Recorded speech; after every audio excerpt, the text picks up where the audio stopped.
Tai sveiki visi, šiandieną aš parodysiu, kaip pasigaminti prieskonius iš čipsų. Tai aš imsiu va tokius čipsus ir dar kitų va ten yra. Tai žinot, ko man dabar reikės? Aš jums parodysiu, ko reikės. Tai gerai. Bet tai, ko reikės, belia kokios stiklinės. Aš, pavyzdžiui, paimu tokią, nežinau, man netinka labai. Nu tai gerai. Tai toliau kokį reiks. Toliau galima paimti pipirų.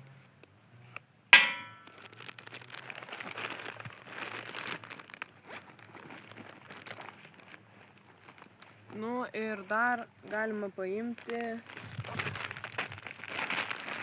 prieskonių. Taip. Žinot, ko man dabar prireiks? Taip, reiks atidaryti čipsus. Tai atidarom čipsus. Va. Čipsai.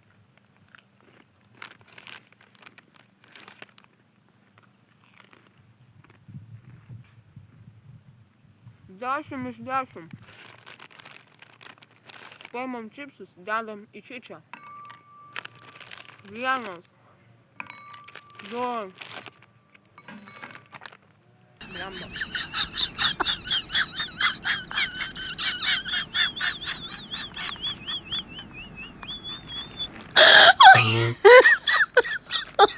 Oh my god. Man iškrito čipsai, bet nieko. Būkščiai man. Tai gerai, tada kaip mes ten sustojam. Dedam čipsus. 4 įdedam. Toliau. Su šito dalyku laužom juos.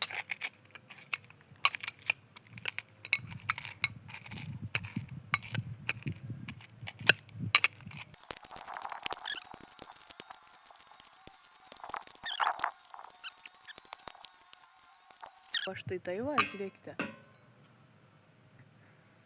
Iki čia maždaug. Toliau. Imame pipirus. Gerai. O gerai.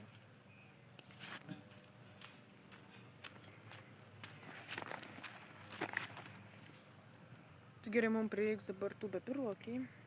Tiesiog biški 4 kartus. 1, 2, 3, 4, gerai, 5, 6 kartus.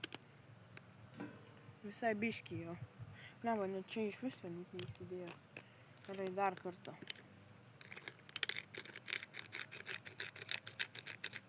Galima sakyti, kiek kas norite, tiek ir dėkite. Viską. Toliau. Imame šitos prieskonius. Taip, imam šitos prieskonius, tai gerai. Toliau berame visai biški.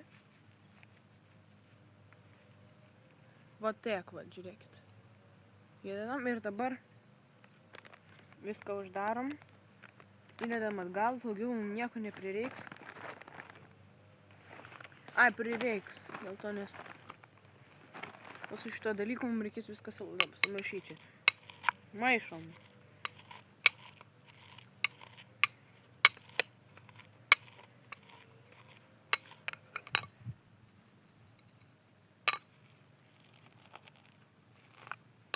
Nu ir dabar va šitais prieskoniais galima, pavyzdžiui, paimat vištieną, įdedat į kiaušinius, tada įdedat į šitą, išsikepėt ir bus labai traški vištiena pavyks. Tai aš jau taip dariau. Labai skanu. 10 iš 10.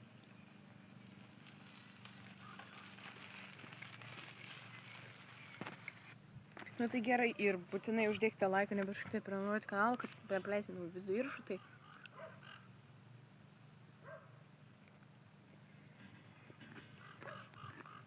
jūs buvote kanale Lunextas, Lunexo Vibes 10, tai bus antras video.